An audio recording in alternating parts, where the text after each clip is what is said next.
Quiero en primer lugar decirles que estoy muy contento de poder compartir con ustedes un ratito de reflexión bíblica. La Biblia es tremendamente importante para la vida de fe y conocerla bien nos ayuda mucho. Vamos a estar 3 semanas, esta semana con el libro de Hechos de los Apóstoles, la semana próxima con San Pablo y la siguiente con el libro del Apocalipsis. Los 3 son temas enormes, el tiempo no es mucho, entonces vamos a hacer una pequeña introducción a esto. Hoy día les puedo dejar yo después a Isaura un PowerPoint o un PDF con el texto un poco más ampliado de lo que vamos a conversar acá, porque no vamos a alcanzar a todo. Si alguno quiere ahondar, ahí tiene material fácil de trabajar. Entonces, para aprovechar bien el tiempo, vamos a plantear un PDF, un PowerPoint que nos ayude a reflexionar bien. Vamos a mostrarlo para ordenar las ideas.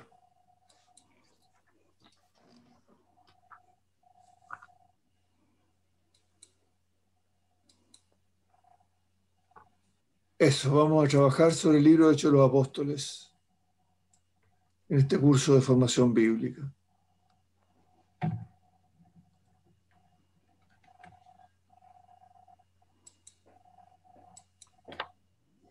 Lo primero que quiero plantear es que el libro de los Hechos es un libro bastante único.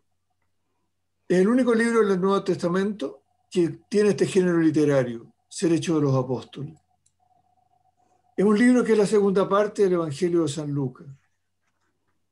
Es una obra única. Evangelio y Hechos es tomo 1, tomo 2. Por lo mismo, es un caso muy curioso de un libro en 2 partes, aunque tenga nombres distintos. El Evangelio no es una historia de Jesús, sino que es un llamado a creer en Él. Eso lo tenemos clarito y ustedes han trabajado ya los Evangelios. Hechos de los Apóstoles no es una historia de la Iglesia. Así como el Evangelio no es una historia de Jesús, Hechos de los Apóstoles no es una historia de la Iglesia, sino que es un llamado a reflexionar sobre la vida de la Iglesia y a creer en la vida de la comunidad cristiana. La tarea fundamental de Hechos de los Apóstoles es vincular el momento presente de la comunidad con Jesús y su mensaje. Eso que le pasa a los chiquillos. Con mucha facilidad dicen, yo en Jesús creo, no tengo ningún problema. Pero de la iglesia mejor ni me hablen. Porque la iglesia traicionó el mensaje de Jesús. Algo de eso está detrás de la problemática de San Lucas.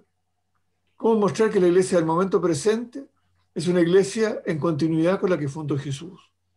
Es en el fondo la verdadera iglesia. Y por lo mismo ambos libros son una obra de teología y no un libro de historia. Creo que este es un punto primero que es bonito dejarlo claro.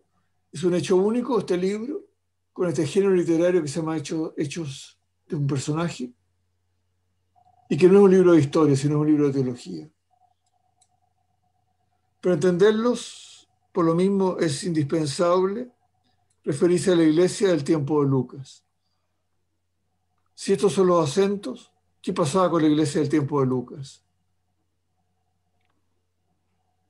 Sigamos adelante. San Lucas escribe una obra única en 2 tomos.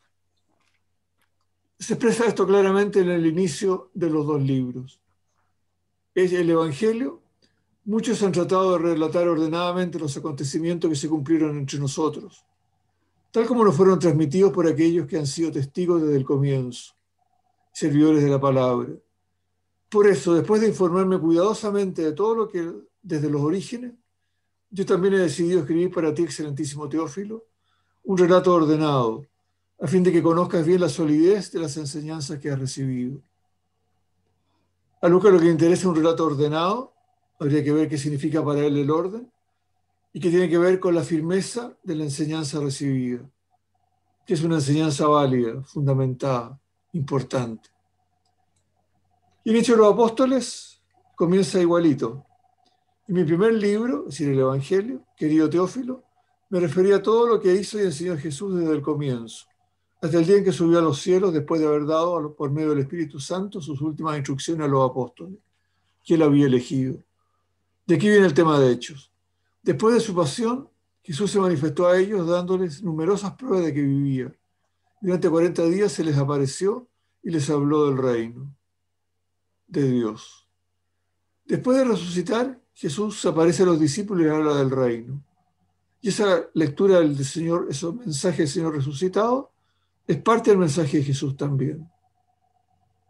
Entonces, una misma obra en dos tomos. ¿Qué está viviendo la comunidad de Lucas? Podemos plantearnos que situarnos en torno al año 80, que es cuando se escribe el Evangelio y Hechos de los Apóstoles. Es decir, 50 años después de la muerte de Jesús. 50 años, cuando la gente tenía una vida bastante más corta, significa que prácticamente ya no quedan testigos presenciales. Estamos en la segunda o tercera generación después de Jesús. De Jesús se sabe por documentación, y Lucas ha tenido que estudiar la documentación, no es que él lo haya conocido. Segundo, vivimos en comunidades que han sido fruto de la misión, una misión entre los no judíos. Y esto es un cambio radical a la vida de Jesús. Son griegos convertidos del paganismo que no conocen la cultura ni las tradiciones de los judíos. Es una iglesia helenística, una iglesia que cambió de lugar social, cambió de identidad nacional. Es una iglesia, la de Jesús, un grupo de puros judíos, pasa a ser una iglesia del mundo griego. Tercero, han conocido y vivido con creyentes que han muerto y que aún no ha llegado el reino de Dios, sin que aún haya llegado el reino de Dios. Parece que el fin del mundo no es inminente, como se pensaba en el inicio. En el inicio de la iglesia parecía que el reino de Dios era inminente, que Jesús decía cambien porque el reino de Dios está aquí al lado, se ha acercado, está a las puertas. San Pablo, lo vamos a ver la semana próxima, decía los que estemos vivos cuando llegue el fin del mundo saldremos al encuentro de Cristo glorioso. Pero ya hemos conocido mucha gente que se murió sin que haya llegado el reino, y aunque eran creyentes, parece que han quedado fuera del reino. ¿Dónde se me va el cursor? Cuarto, hay numerosas comunidades cristianas diseminadas por el mundo entero. Por lo mismo, comunidades que deben tener en cuenta que ellas son importantes, son significativas, quieren tener una posición clara frente a la realidad que están viviendo. Deben ser históricamente responsables. Cuando somos 3 o 4 pelagatos, Jesús y sus discípulos, son ellos los que importan, ellos los que tienen que sostenerse, apoyarse, sobrevivir. Pero cuando hay un número grande de comunidades dispersas en muchos países, cabe una responsabilidad histórica. ¿Cómo nosotros nos hacemos cargo de los problemas que hoy están viviendo nuestros países? Como que hoy día la comunidad cristiana no puede decir simplemente lo importante es que nosotros sobrevivamos. Tiene que decir cómo aportamos a la marcha del país. Eso aparece ya en el Evangelio de Lucas, que no aparece en los otros evangelios. Y con mucho más claridad todavía han hecho los apóstoles.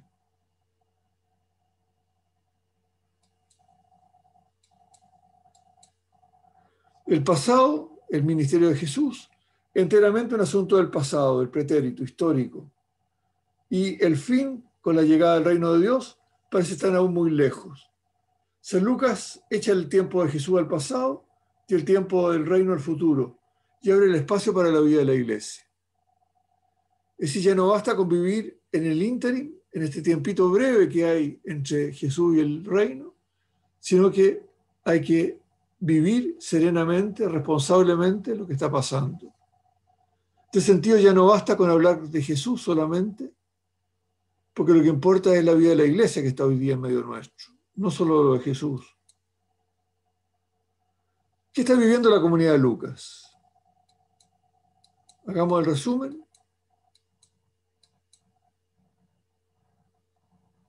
Hacia el año 80, una iglesia en el mundo griego, fruto de la misión, con un fin del mundo que no parece ser inminente, una iglesia que tiene que hacerse responsable, que en el pasado sitúa el ministerio de Jesús, muy al futuro el reino y se abre un espacio entre medio, en el cual no basta con hablar solo de Jesús, sino que hay que ser responsable de lo que está viviendo el mundo.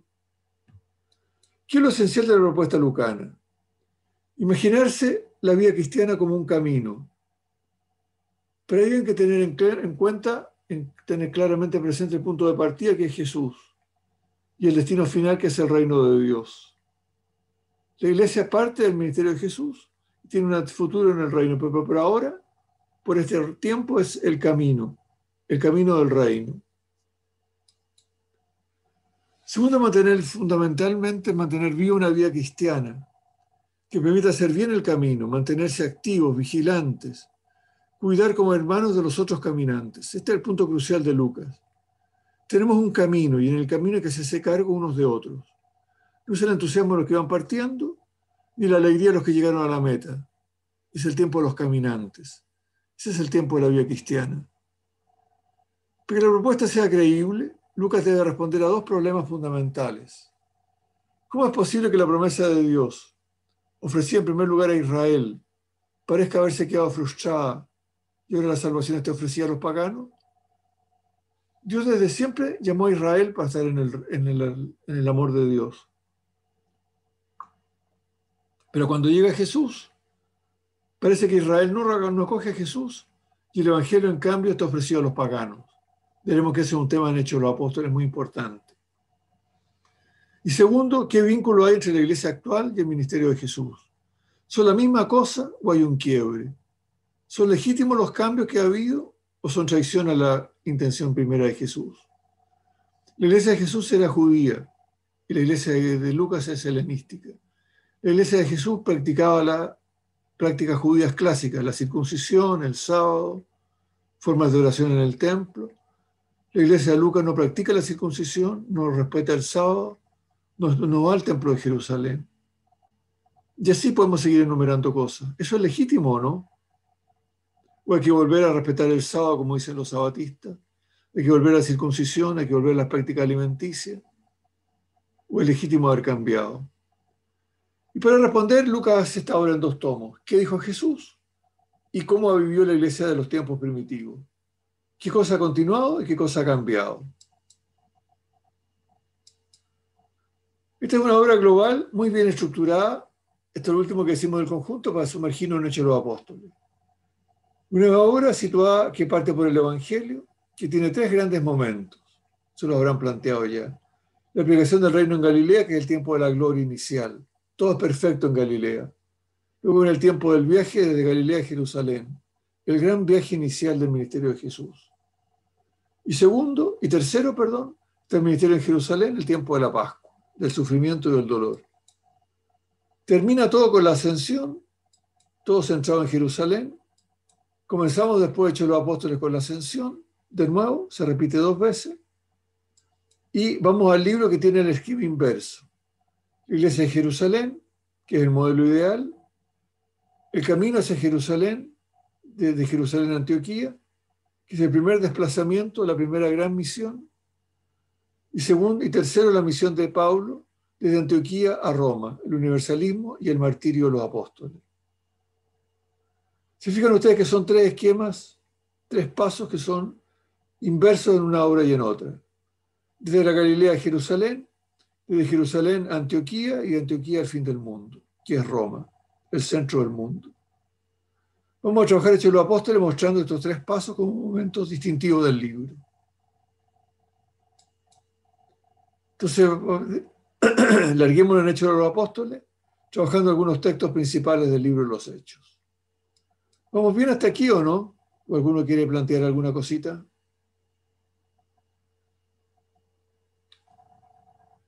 Estamos bien, parece.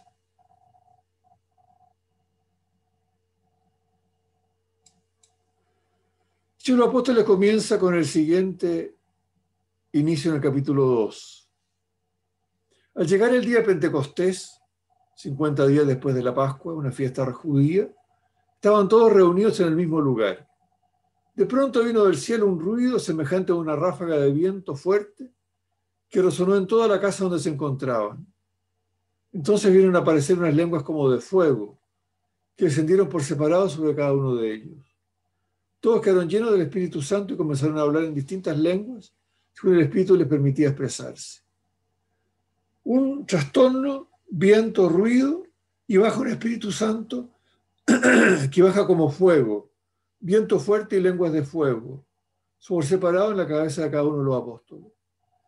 ¿Se acuerdan ustedes que al inicio del ministerio de Jesús, También desciende el Espíritu Santo sobre él, pero desciende de manera forma de paloma, suavemente como una paloma que se posa. Las palomas paran en el suelo casi sin golpearse. Así baja el Espíritu con la serenidad de una paloma, la tranquilidad de una paloma en vez del fuego. Y los discípulos quedan llenos del Espíritu Santo y se ponen a predicar en diversas lenguas. Jesús queda lleno del Espíritu y se pone a orar y a ponerse en la presencia de Dios. Luego estos salen a la puerta y predican largamente. Me salta un pedazo enorme ahí de texto, de capítulo 2. Y termina diciendo: los que recibieron su palabra se hicieron bautizar y ese día se unieron a ellos alrededor de 3.000 personas. Primer paso de la iglesia: el Espíritu cae sobre los discípulos, los transforma, los hace predicar en diversas lenguas, como cada uno podía entenderlo, y de tal manera que invitan a la gente a participar de la comunidad cristiana.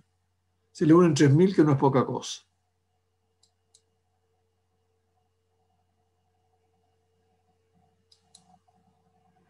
La iglesia de Jerusalén.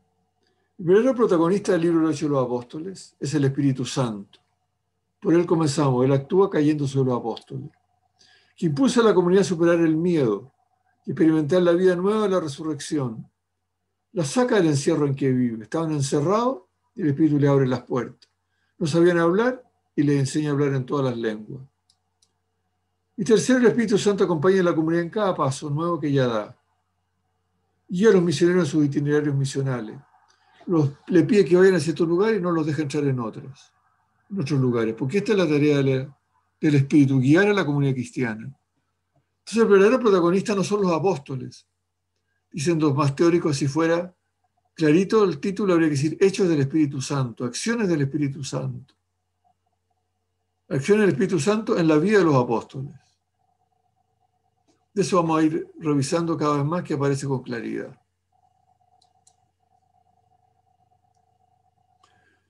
La iglesia de Jerusalén parte con 3 cuadros ideales de la iglesia. Así como el momento ideal de Jerusalén es Galilea en el tiempo de Jesús, la comunidad cristiana el tiempo ideal es Jerusalén. Entonces, estos 3 sumarios, capítulo 2, 4 y 5 que vamos a leer, que son los lugares centrales de la comunidad cristiana. Todos se reunían asiduamente para escuchar la enseñanza de los apóstoles y participar en la vida común, en la fracción del pan y en las oraciones. Se reunían frecuentemente para escuchar la enseñanza de los apóstoles y participar en la vida común, en el compartir, podríamos decir. La fracción del pan, que podría ser la Eucaristía, y las oraciones. Un santo temor de Dios se apoderó de todos ellos, porque los apóstoles realizaban muchos prodigios y signos. Los apóstoles eran poderosos. Todos los creyentes se mantenían unidos y ponían lo suyo en común. Vendían sus propiedades y sus bienes y distribuían el dinero entre ellos según las necesidades de cada uno. Esta es la comunidad ideal. Todos lo ponen en común. Todos los bienes que tienen los ponen en común. Y cada uno recibe lo que necesita. No lo que tiene, no lo que ha ganado, sino lo que necesita. Y termina con un cuadro más redondeadito, versículo 46. Íntimamente unidos, frecuentaban a diario el templo, partían el pan por sus casas y comían juntos con alegría y sencillez de corazón. Ellos alababan a Dios y eran queridos por todo el pueblo. Y cada día el Señor acrecentaba a la comunidad con aquellos que debían salvarse. Esto es un cuadro perfecto, idílico. Estaban íntimamente unidos, no había ni una pelea entre ellos, iban diariamente al templo de Jerusalén, partían el pan por las casas, celebraban la Eucaristía, podemos decir, compartían con alegría, con sencillez de corazón. Alababan a Dios, todo el pueblo los quería, y cada día había gente nueva que se acercaba a la comunidad. Primer sueño ideal. Segundo sueño ideal, capítulo 4. La multitud de los creyentes tenía un solo corazón y una sola alma. Esto es el ideal. Nadie consideraba sus bienes como propios, sino que todo era común entre ellos. Los apóstoles daban testimonio con mucho poder de la resurrección del Señor y gozaban de gran estima. Ninguno padecía necesidad, porque todos los que poseían tierras o casas las vendían y ponían el dinero a la disposición de los discípulos, para que se distribuyera a cada uno según sus necesidades. Y el ejemplo clarito de una buena persona. Así José, llamado por los apóstoles Bernabé, que quiere decir hijo del consuelo, hombre bueno, levita nacido en Chipre, que poseía un campo, lo vendió y puso el dinero a disposición de los apóstoles. Si esto no es teoría, sino que hay un hombre concreto que ha hecho todo esto. Seguimos la comunidad ideal todavía. Vamos a ver después que justo después de Bernabé hay un problema concreto. Y el último, que un cuadrito ideal, pero ya complicado, el capítulo 5. Acuérdense que el ideal va del 1 al 6. Los apóstoles hacían muchos signos y prodigios en el pueblo. Todos solían congregarse unidos en un mismo espíritu bajo el pórtico de Salomón, dentro del templo. Pero ningún otro se atrevió a unirse al grupo de los apóstoles, aunque el pueblo hablaba muy bien de ellos. Les tienen recelo. Hablan bien, pero no se atreven a acercarse, les da susto. Aumentaba cada día más el número de los que creían en el Señor, tanto hombres como mujeres. Y hasta sacaban a los enfermos a las calles, poniéndolos en cachas y camillas, para que cuando Pedro pasara, por lo menos su sombra cubriera a alguno de ellos. La multitud acudía también de las ciudades vecinas de Jerusalén, trayendo enfermos o poseídos por espíritus impuros, y todos quedaban sanados. Este es el cuadro ideal, pero aparece una pequeña pista por primera vez en estos cuadros. Ningún otro se atrevió a unirse al grupo de los apóstoles. No se atrevían a unirse porque algún recelo tenían. Esta es la comunidad soñada, pero la iglesia de Jerusalén también tiene dificultades. Vamos a enumerarlas de forma un poco más breve. Primero, la comunidad entre los hermanos es hermosa, pero no hay dinamismo misionero. Se quedan en Jerusalén esperando que la gente vaya a ellos. Los enfermos los llevan de otras partes a que Pedro los toque con su sombra. Pero Pedro nunca va al encuentro de los enfermos en esta parte. La comunidad no predica, no se mueve, no se dinamiza. Es estática.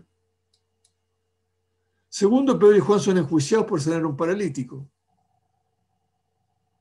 Está en el capítulo 4, pero responden una frase que es clásica. Debemos obedecer a Dios antes que a los hombres.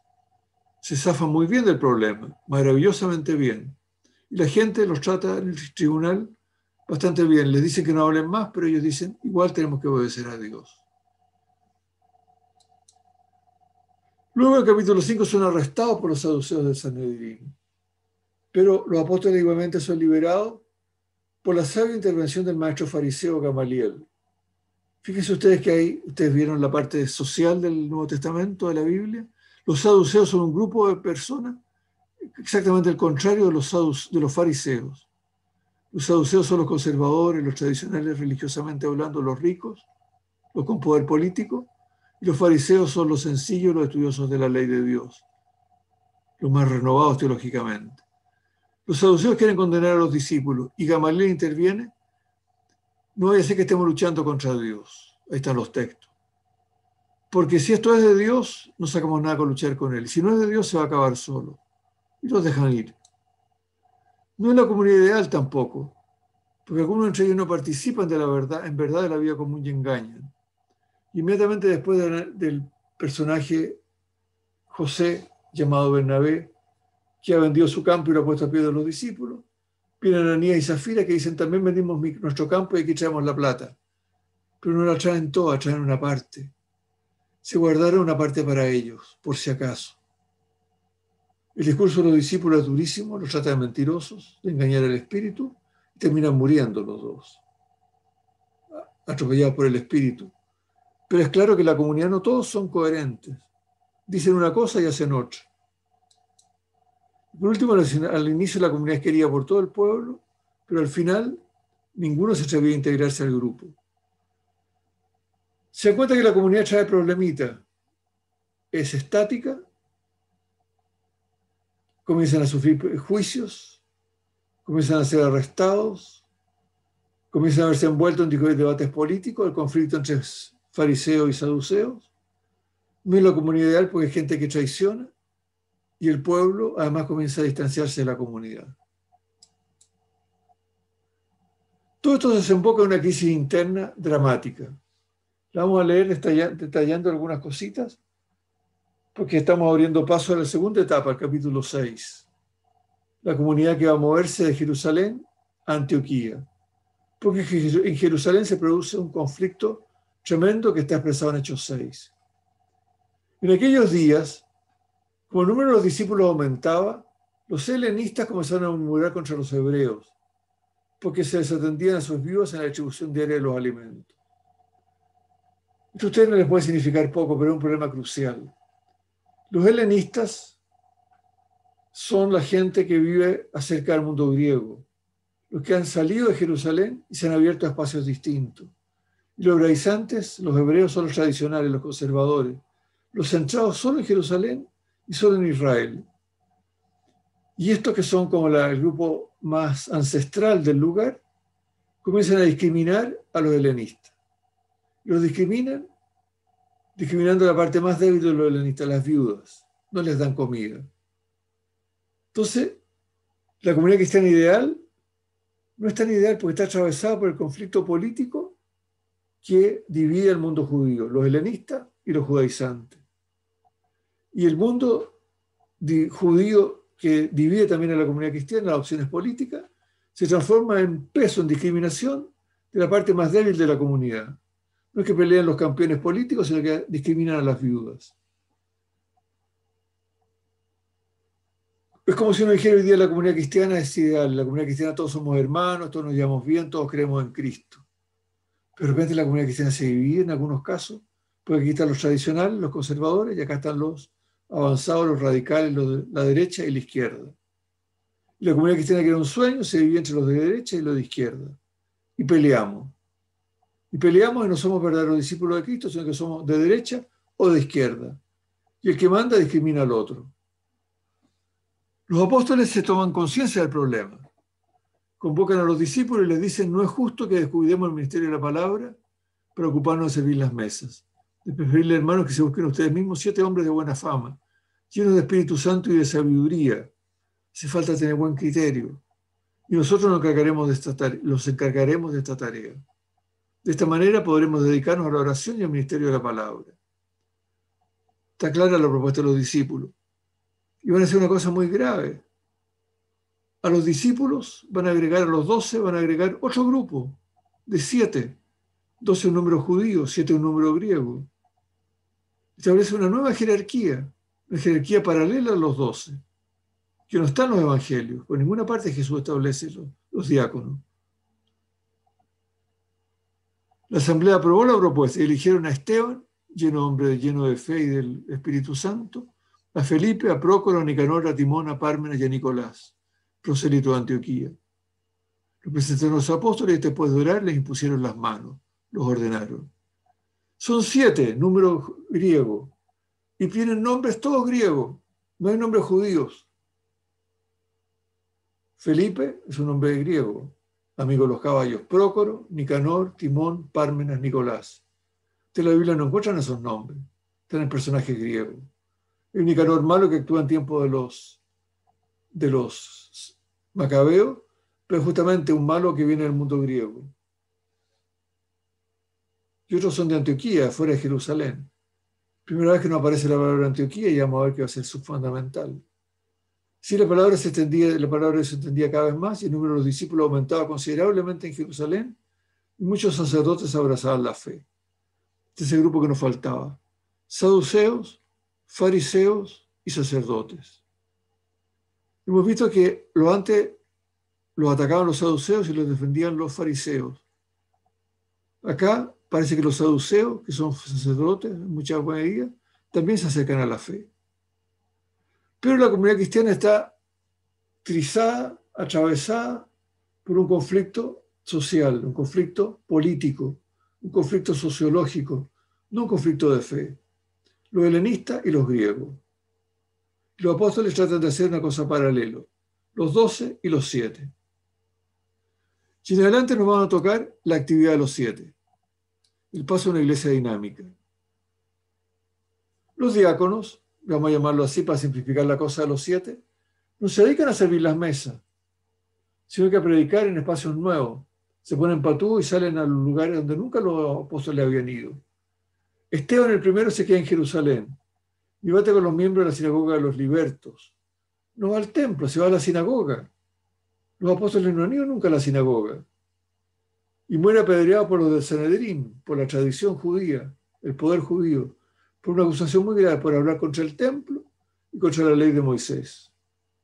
Y nos aparece un personaje espectador que ha venido de lejos a Jerusalén, Saulo. Es curioso, Esteban predica, pero predica en espacios nuevos de Jerusalén, donde los apóstoles no se metían. La sinagoga de los libertos, que son normalmente gente que no es judía, y predican contra el templo y contra la ley, al menos al juicio de las autoridades.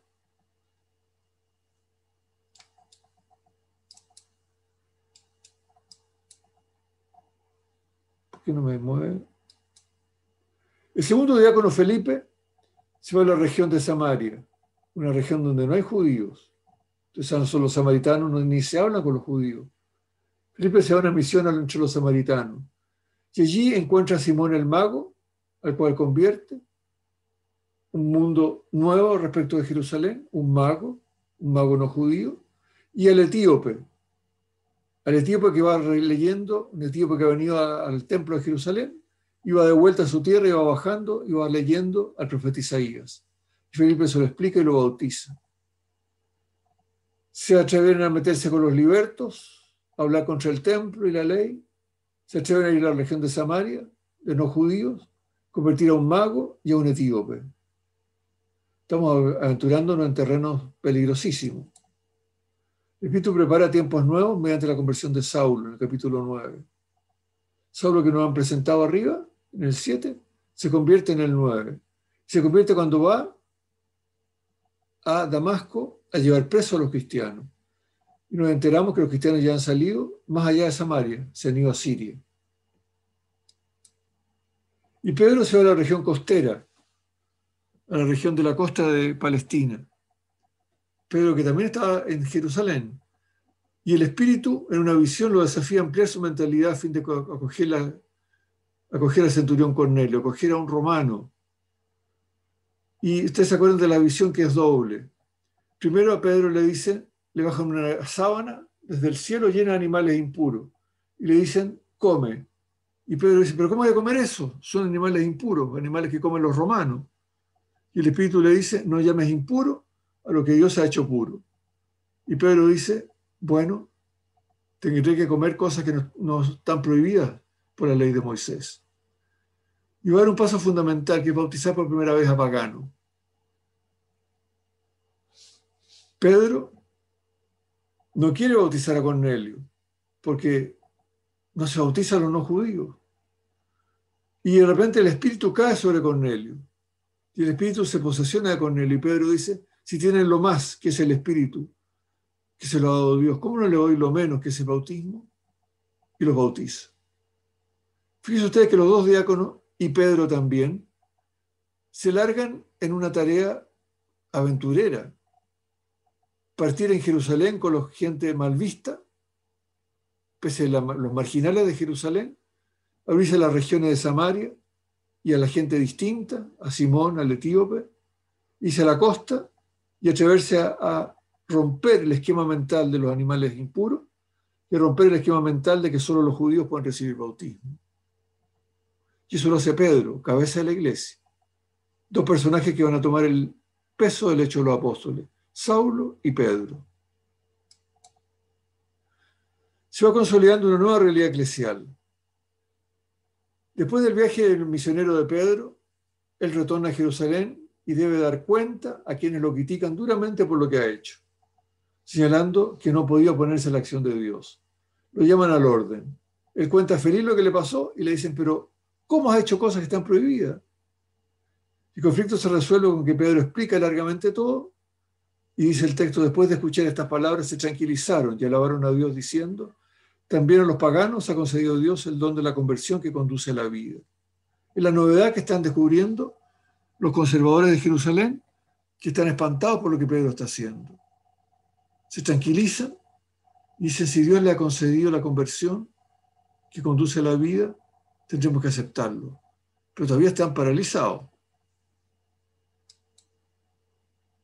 Hechos de los Apóstoles 11. Mientras tanto, los que se habían dispersado durante la persecución que se desató a causa de Esteban, llegaron hasta Fenicia, Chipre y Antioquía. Se van a la isla de Chipre y Antioquía. Y anunciaban la palabra únicamente a los judíos, como debía ser. Sin embargo, Había entre ellos algunos hombres originarios de Chipre y de Cirene, que al llegar a Antioquía también anunciaron a los paganos la buena noticia del Señor Jesús. Se aventuraron a dar un paso totalmente nuevo, anunciar a los paganos. Fíjese usted que la iglesia va viviendo cosas muy desafiantes. Al enterarse de esto, de que están predicando a los paganos, los de Jerusalén reaccionan violentamente. No violentamente, pero reaccionan con fuerza. Leo el texto en Hechos 11. Al enterarse de esto, la iglesia de Jerusalén envió a Bernabé a Antioquía. Y cuando llegó y vio la gracia de Dios que Dios les había concedido, él se alegró mucho y los exhortaba a todos a permanecer fieles al Señor con un corazón firme. Bernabé era un hombre bondadoso, lleno del Espíritu Santo y de mucha fe, y una multitud adhirió al Señor. Entonces Bernabé partió hacia Tarso en busca de Saulo. Dice Bernabé, si hay una cosa nueva, tenemos que tener un catequista nuevo, y este catequista tiene que ser un hombre bien formado. Había sabido de Saulo y lo va a buscar, que Saulo había vuelto a Tarso. Cuando lo encontró, lo llevó a Antioquía. Ambos vivieron todo un año en esa iglesia, enseñaron a mucha gente. Y fue en Antioquía donde por primera vez los discípulos recibieron el nombre de cristianos.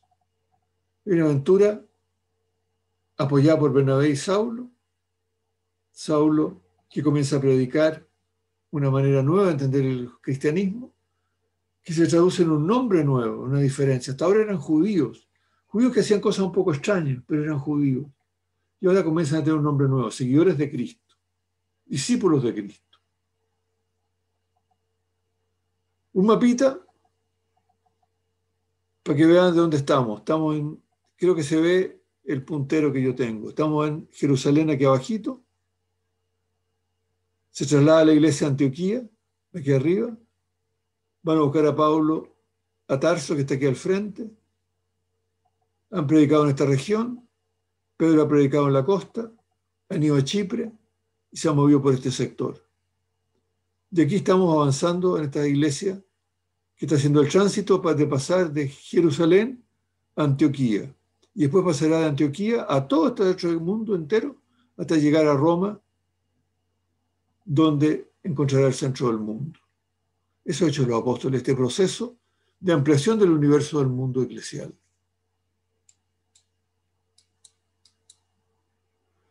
El paso a un nuevo estilo de iglesia. El capítulo 11 termina con Bernabé y Saulo yendo a Jerusalén para visitar a los apóstoles y para llevar una ayuda económica a la comunidad de Jerusalén. Compartían todo, pero tanto compartir se le acabó la plata a todos. Y necesitan un apoyo de otras partes. Esto, vamos a ver que después Pablo, cuando recorre el mundo predicando, continúa haciendo colectas para Jerusalén. Y el capítulo 12 termina con ambos volviendo a Antioquía, acompañados de Marcos. Marcos, el redactor del Evangelio de Marcos. Sobrino, primo de Bernabé.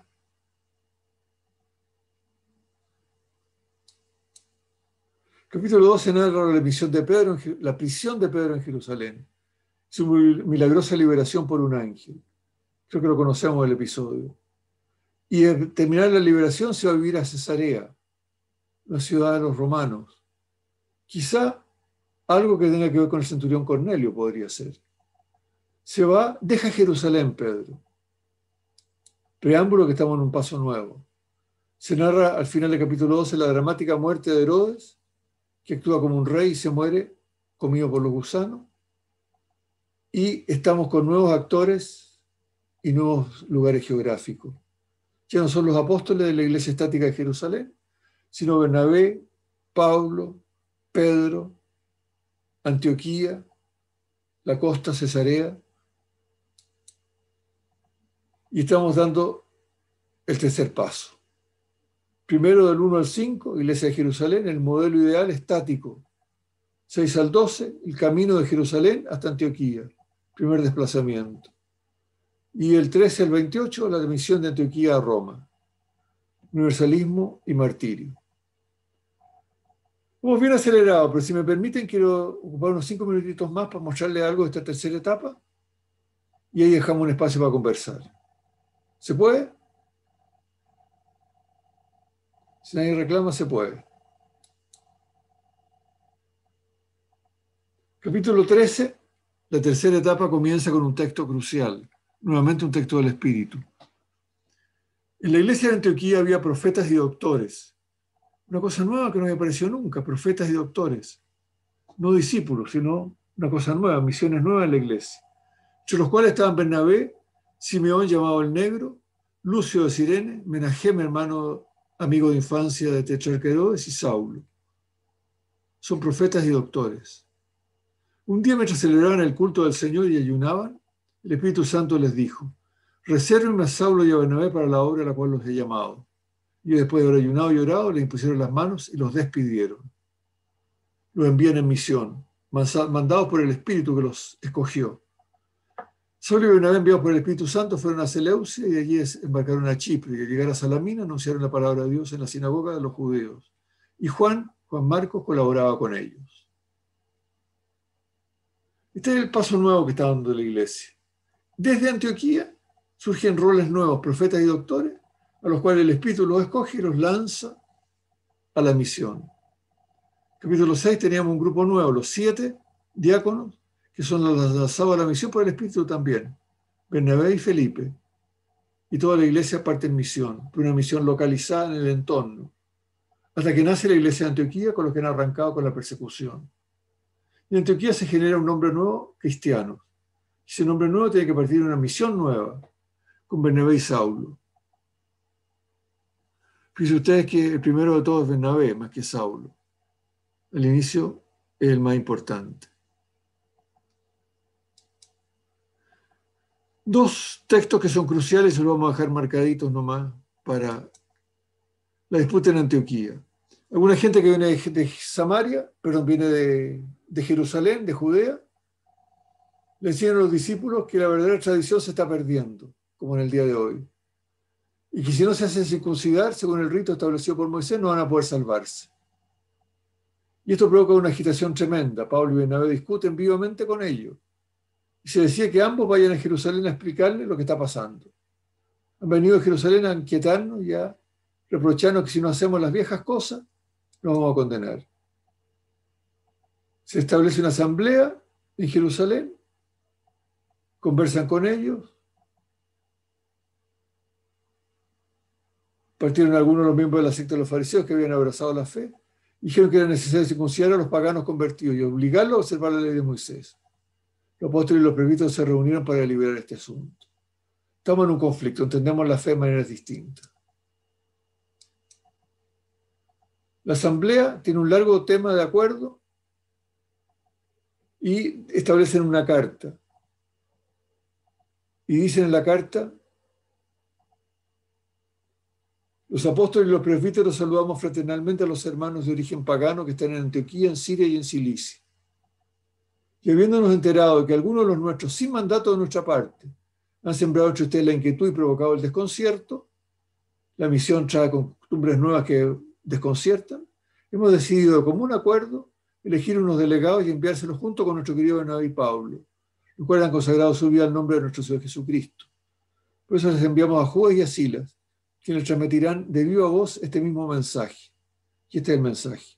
El Espíritu Santo y nosotros, nuevamente el Espíritu Santo decide, y ellos también, hemos decidido no imponerles ninguna carga más que las indispensables, a saber, que se abstengan de la carne inmolada a los ídolos, cosa que pues Pablo no va a respetar en la carta a los Corintios, de la sangre y de la carne de animales muertos sin desangrar, es decir, de la sangre, y de las uniones ilegales, uniones que no respeten las normas de costumbre. Por ejemplo, una norma típica del Levítico 17, un hombre no se puede casar con dos hermanas, una después de la otra. Un permiso que para el mundo judío es ilegal, pero hoy día la iglesia cristiana, por ejemplo, lo valora. Si un hombre está casado con una mujer y enviuda, se puede casar con la hermana. Todos conocemos casos. Harán bien en cumplir todo esto. Adiós. Es decir, aquí no se habla del sábado, no se habla de circuncisión, no se habla de los alimentos prohibidos. Esas son las grandes aperturas. Si no, tendríamos que estar circuncidados, respetando el sábado y respetando el no comer chancho, como decimos siempre los judíos. Eso pasa en el concilio de la Asamblea de Jerusalén. Un cambio fundamental, un cambio que supone una apertura nueva a la iglesia. Y esa apertura culmina en el final del libro de Hechos de los Apóstoles, el capítulo 28, con un texto que me permito leer como el último para cerrar. Pablo está prisionero en Roma y ha estado predicando muchas veces y ha tenido muchos debates con los judíos. Los judíos fijaron un día para encontrarse con él, fueron a verlo en mayor número al lugar donde se alojaba. Pablo les habló durante todo el día sobre el reino de Dios, dándoles toda clase de testimonio y tratando de persuadirlos para que creyeran en Jesucristo a partir de la ley de Moisés y de los profetas. Unos se convencían de su palabra, pero otros se resistían a creer. Mientras ellos se retiraban sin haberse puesto de acuerdo, sin acoger la palabra de Pablo, Pablo dijo esta sola frase: son muy ciertas las palabras que el Espíritu Santo dijo a los padres de ustedes por medio de los profetas Isaías. Ve a decir a ese pueblo, por más que oigan, no comprenderán. Por más que vean, no conocerán. Porque el corazón de este pueblo se ha endurecido y se taparon los oídos y se cerraron los ojos. Por temor a que sus ojos vean y sus oídos oigan. Que su corazón comprende, que se conviertan y que yo los sane. Sepan entonces que esta salvación de Dios va a ser anunciada a los paganos.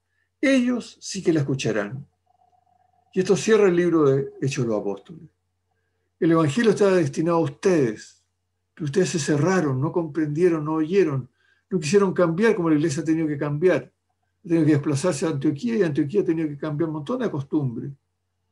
Como en esa asamblea de Jerusalén, cambiar las costumbres más radicales. Dejar de ser judíos sociológicamente y abrirse al mundo griego. Y ustedes no han comprendido eso, no se han convertido. Y sepan que la salvación de Dios no se va a perder. Se anunciará a los paganos y ellos van a escuchar. Bien, stop el compartir, porque ya van a estar lateados todos si queda algunos sobrevivientes. Hemos tratado de mostrar este paso global de los Hechos de los Apóstoles, de mostrar estos tres momentos cruciales: la iglesia ideal, la iglesia en tránsito, una primera etapa de tránsito, y la iglesia en tránsito radical, dejar de ser judía y abrirse al mundo del universo. Y esto para decirnos, esta iglesia que ha hecho este camino es la verdadera iglesia de Jesús. Jesús fue judío, Jesús no salió de Palestina, Jesús no acogió pagano entre sus discípulos, pero la iglesia sí. Y esta iglesia que ha cambiado es la iglesia de Jesucristo. Como nosotros hoy día estamos desafiados a decir esta iglesia que ha cambiado, que tiene que seguir cambiando por fidelidad a la iglesia de Jesucristo. Y no decir, elegimos a 12 y ellos son los únicos. Podemos elegir a 7. Y después vamos a elegir profetas y doctores y enviarlos a misionar. Y que vienen de otras partes, pues pueden partir en misión. Y tenemos costumbres tradicionales que no hemos fallado nunca. La circuncisión vital, los alimentos vitales, el sábado vital, se pueden suprimir. Pero no todo, porque hay cosas que también hay que mantener la continuidad. Pero curiosamente esas cosas que hay que mantener la continuidad hoy día no las respetamos. Después la iglesia también las cambió. Pablo dice que no hay problema en comer carne inmolada a los ídolos. Hoy día comemos ricas prietas que son sangre. Hoy día no tenemos las prohibiciones de matrimonio que tenían los judíos. La iglesia cambia por fidelidad a Jesucristo. Pero es fiel. Ese es el discurso hecho de los apóstoles. Bien, perdonen la lata y cada el tiempo de algunas preguntas por tratar de comprender un poco más. Sé que me voy un poco a la rápida, pero era mucho lo que yo había armado y si no, no nos iba a caber en el tiempo.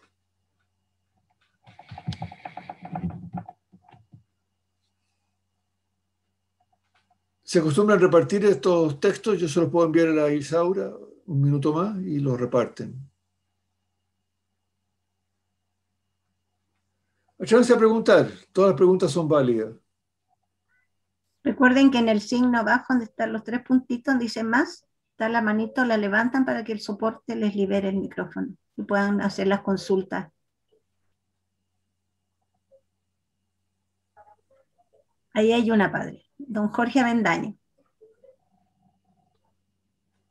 Ya, pero... Sí, sí, padre. Cuando inicia el libro de los Hechos, habla que es más o menos el año 80. Al terminar el libro, cuando ya se cierra en el último capítulo, ¿en qué año estamos llegando? ¿Dónde nos encontramos ya? Antes del 80, porque Pablo y Pedro mueren en torno al 64 o 67, no es muy seguro, pero en ese rango, antes del 70. Y el libro de Hechos de los Apóstoles se escribe unos 10 años después o 15 años después de eso, de los hechos. Ok, pero el inicio es entonces inmediatamente después de la ascensión de Jesús. Exactamente, comienza con Jesús. Okay, La ascensión ya. está contada en el Evangelio y en Hechos de los Apóstoles. Así terminamos acá y repartimos de ahí mismo con Pentecostés y todo el resto. Ya, correcto. Sí. Pero termina unos 15 a 20 años antes de que se escriba el libro. Okay, Termina la correcto. historia narrada. Ok, gracias, padre. Eso, gracias, Jorge.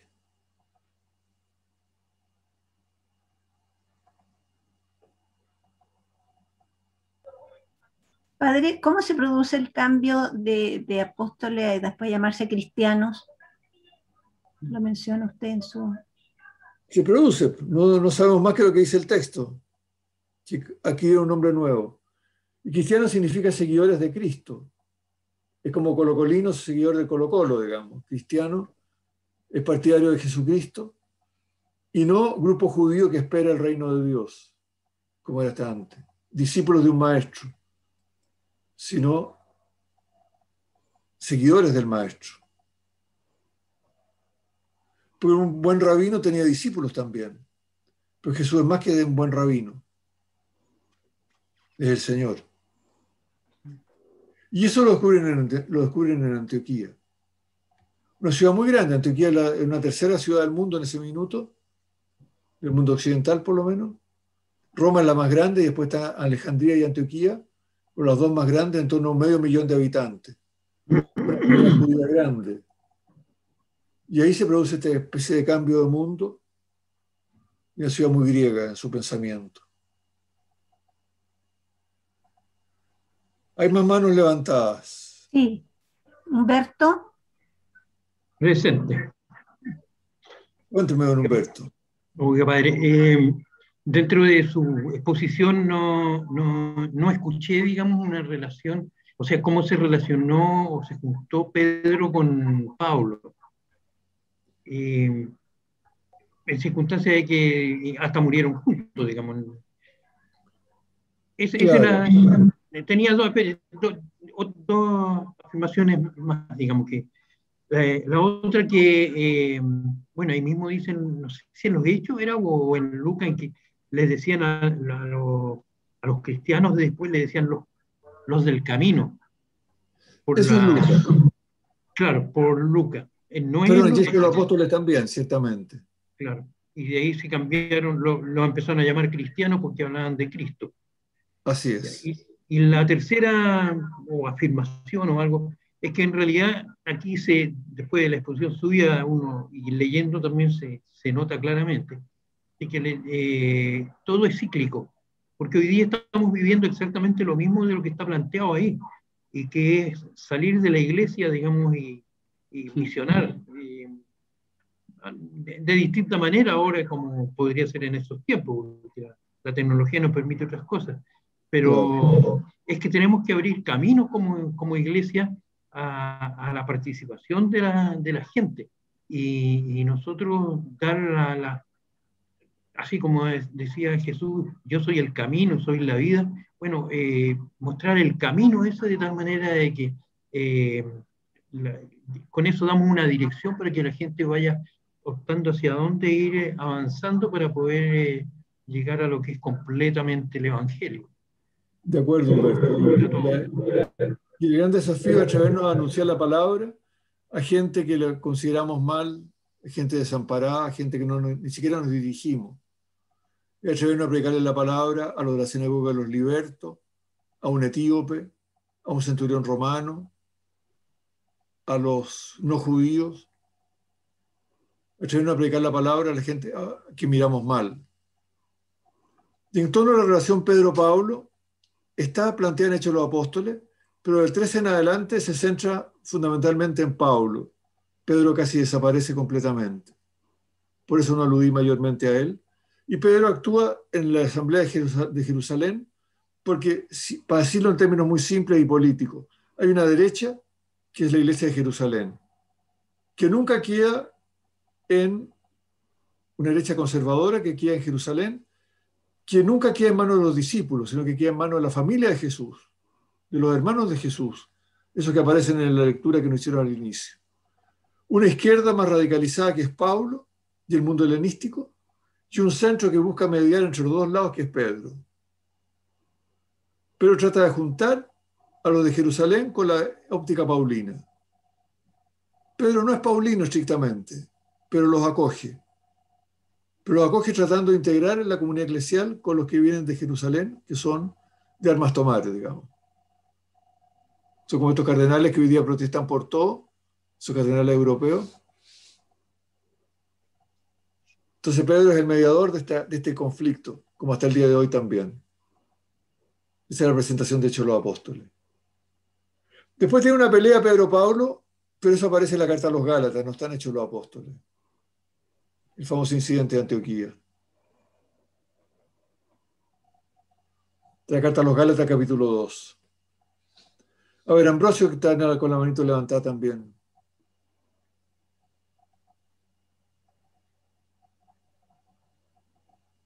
Pero no le dan la palabra al pobre.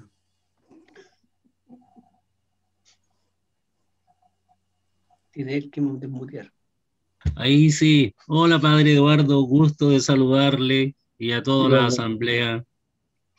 Padre, tengo una consulta y quiero saber qué José se habla de este al cual se le llama Bernabé. ¿Qué José es?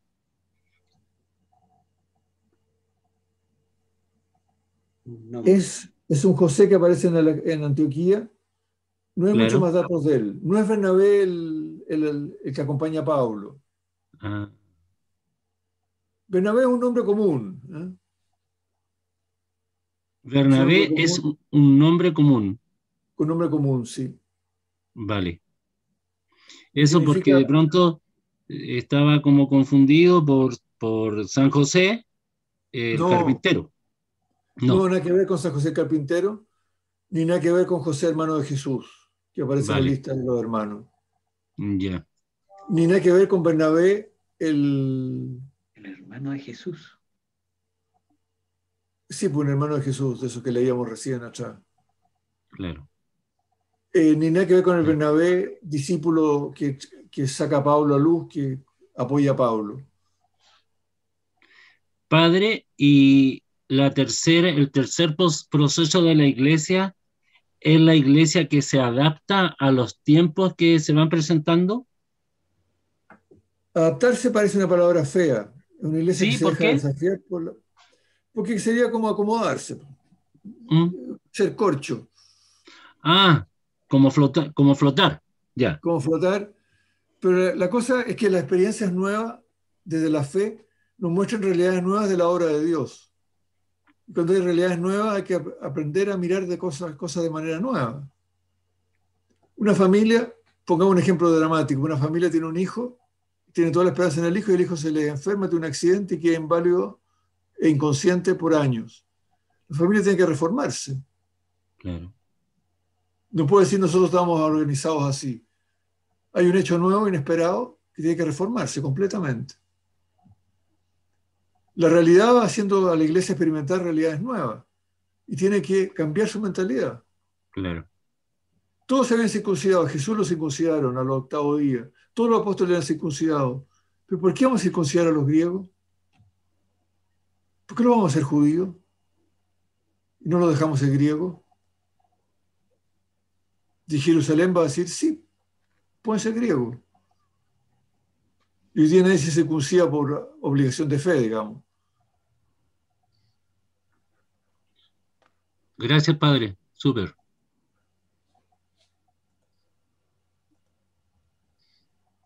¿Con otra manito? El tiempo lo maneja doña Isaura y la coordinación. Estamos bien, padre. Nos hemos pasado solo en 2 minutos.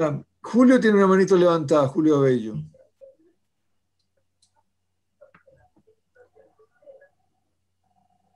Julio, Julio Abello, está en la segunda pantalla. abre tu micrófono, Julio. No, sí, ahora se abrió. ¿Ya? No es tan rápido como uno quisiera. Claro. Me siento un poco como que nos tienen castigados, porque el padre hizo varias preguntas y no se podía contestar. Bueno, Claro, cuando los grupos son grandes es bien complicado ese tema. sí. Bueno, buenas noches.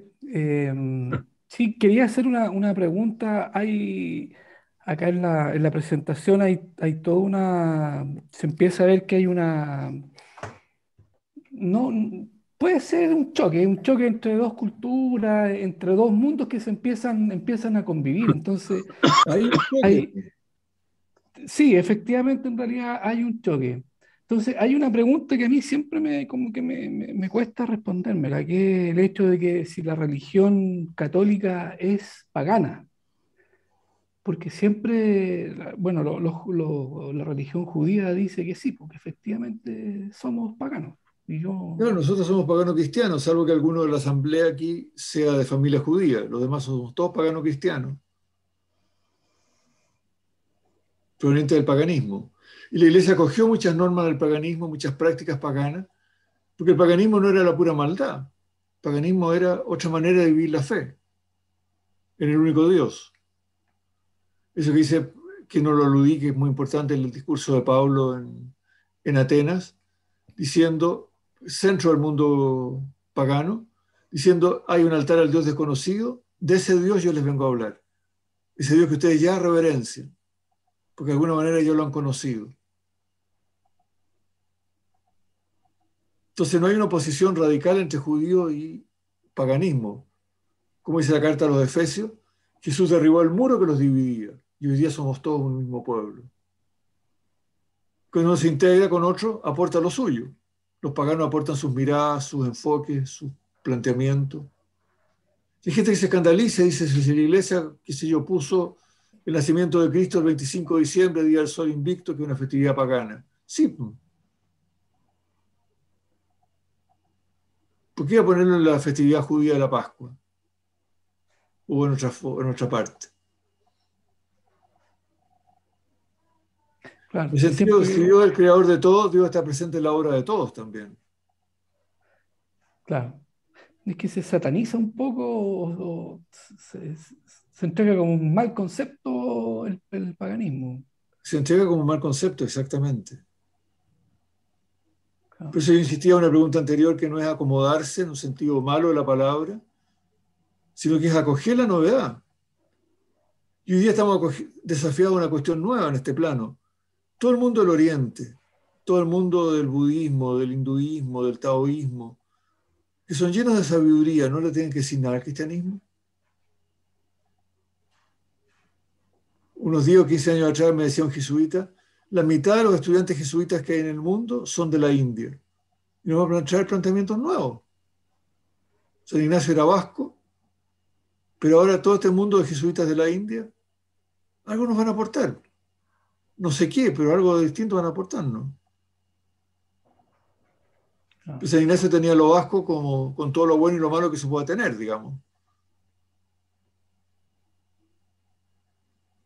Y todo el mundo del Oriente hoy día desafía a traer a los chiquillos, pero no desafía. No se trata de tragárselo todo, porque hay cosas que claramente no son. Pero hay otras que pueden ser. Y el Papa Francisco, ya el Papa Benedicto lo hizo también, no sé cuándo partió exactamente, las oraciones estas con todas las religiones, diciendo podemos rezar juntos porque estamos juntos de alguna manera buscando al mismo Dios. Y nosotros, no nosotros los buenos, ustedes los malos. Y nosotros nos defendemos de nuestra tradición de bueno para atacar, para defendernos de los malos que nos atacan. Sino que el Dios que está en mí, de alguna manera misteriosa, está también en los demás.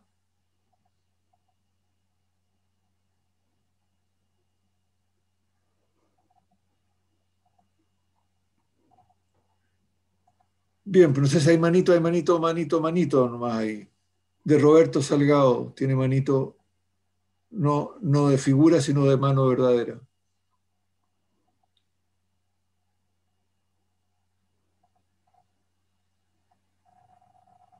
No escuchamos a Roberto. Estaba muteado todavía. Ahí sí. Ahí Ahora está. sí, Roberto, ahora sí. Padre, una consulta. ¿Por qué se dice que el libro de los Hechos de los Apóstoles es el Evangelio del Espíritu Santo? Porque el Espíritu Santo es el que conduce todo. Es un tema que no insistí mucho porque era muy breve el tiempo, pero el Espíritu Santo comienza en Pentecostés, está la decisión de llegar a los 7, está en el Concilio de Jerusalén, el Espíritu Santo y nosotros hemos decidido.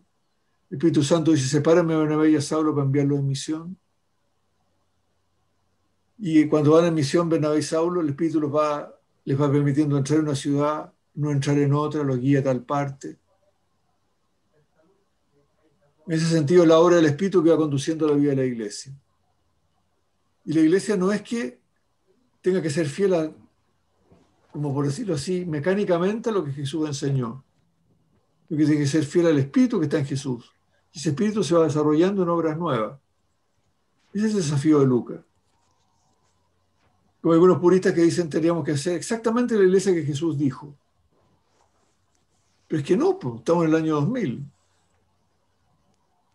Y Jesús no conocía nuestra realidad. Si nos dijera hoy día que debemos hacer, esto es perfecto. Y la iglesia ha ido evolucionando, a veces para bien y a veces para mal. Hay que saber discernir. Entonces el querigma también está llevado, digamos, a la práctica por el Espíritu Santo en su conducción. En su conducción, exactamente. Exactamente, esta es la afirmación de Lucas. Gracias, Padre. Y una afirmación tremendamente importante a ese desafío que hoy día tanta gente plantea. Yo en Jesús creo, pero en la iglesia no. Pero la iglesia no hace exactamente lo que hizo Jesús. Habría que ridiculizarle y decirle, pero usted tiene que partir circuncidándote, partir comiendo, dejando de comer las cosas que son prohibidas, tiene que partir hablando arameo, tiene que partir todas las cosas respetando el sábado, porque todo eso lo hacía Jesús. Y hoy día no nos sentimos obligados a eso. Y la iglesia nunca se ha sentido obligada a eso. La gran iglesia más o menos universal, por decirlo así.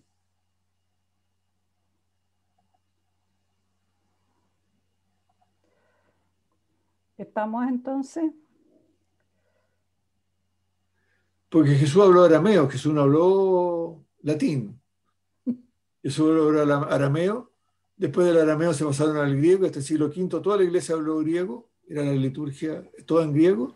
Y después, claro, pasan al latín, que era el lenguaje de las tropas. Hoy día es un lenguaje cultísimo, pero era el lenguaje de las tropas finalmente en el momento mismo. Y hay rechazo cuando se pasa del griego al latín porque estamos innovando. Para decirlo en un tema que es debatido hoy día, pero que es evidente en la historia de la iglesia. Bien, pero cerremos porque Lisaura ya nos está diciendo que completamos el tiempo. Sí, pues nos pasamos un poco, pero está bien. Bien. Prácticamente se contestaron todas las preguntas. Muchas gracias, Padre Eduardo. Gracias a usted. Muy buenas noches a todos, que tengan buen fin de semana. Nos vemos el próximo viernes, si Dios quiere. Eso, hasta luego. Gracias. Buenas noches. Chao, Padre. Buenas noches. Chao, chao.